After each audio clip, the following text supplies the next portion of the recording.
I've been doing this for 45 years, and I've really found out if you can get people in a mindset where their attitude is you're doing it with them instead of to them, and you tell them they deserve this instead of they need this, it's a whole different vibe.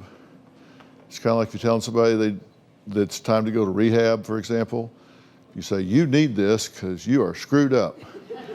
You're going to get a whole different reaction than if you say, you're really at a point in your life where you deserve this opportunity. You really deserve this for yourself. It's really hard to rebel against that, isn't it? And I realized that was the reincarnation of Pocahontas that opened the gateway to so much more spirituality, wilder than I ever imagined. I woke up one morning and I just didn't feel the same. Like I felt like Ayanna, but I felt like I was sharing myself with someone. I knew for sure that it was definitely Pocahontas. She is Powhatan Native American. She was born in 1596. I have her old memories and then there's now.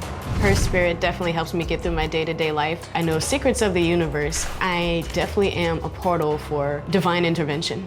I have not told my parents about the Pocahontas reincarnation. They just know I wear the makeup. These are energy points. And this is just like for my third eye. I believe it's some bad energy following me. That's why I'm not working. That's why I don't have housing at the moment. So I can't keep moving forward and break this curse or whatever this demon is that's holding me back. My father, Robert, thinks I need to be on medication. He believes I'm bipolar. I think my mom wants me on medication because my dad thinks so. I have a spiritual connection, not bipolar. I believe my dad is trying to turn me into a zombie because the medication would numb out my personality. It would numb out my vibe. Other people who love me need that. I think I'm just misunderstood. My daughter's mentally ill. She needs help. She does need medication. She believes medication is poison and that her dad and I are trying to kill her. Ayanna right now is very hostile toward me. She's very violent. Somehow I say something to her that flipped a switch or a trigger. Since she was 18, it seems to have accelerated. Whatever is going on, it's getting worse.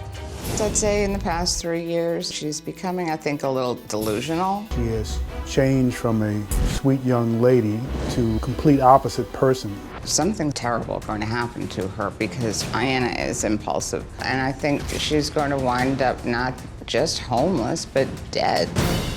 I don't know whether you're Pocahontas reincarnated. I seriously doubt it.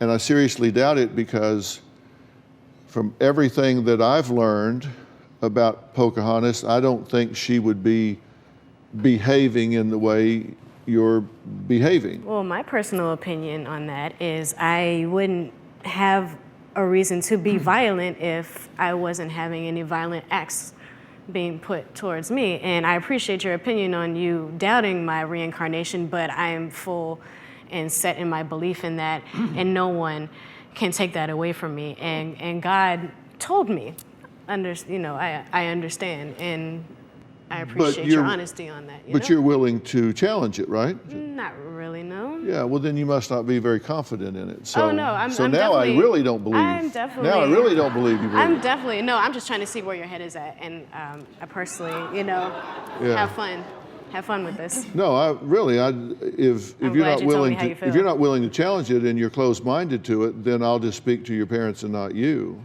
I mean, do what you got to do, but I know I'm set in my reincarnation, and I'm still going to fulfill my mission. You're now convincing me that it is just an excuse. Oh no, because you're running from examination. I ain't running. And I'm not running. So now I'm here. telling you, I'm in the here. You can see she was kind of bowing up, and so my attitude is, if you believe this, you won't be afraid to test it, and you deserve clarity. So do this for you. How do you rebel against that? And so now she's excited to go. And I think really when you have time and not 42 minutes and 18 seconds, when you have time to sit down and really work backwards and look at other alternatives, I think you can deconstruct a delusional system, which is really hard to penetrate, if you got time to do it. So if you're working with somebody in your family or your loved ones that you think really needs help, whether it's counseling or inpatient care or whatever, really think about taking that approach instead of getting in their face and telling them what they need to do. You can really defuse the defensiveness that way.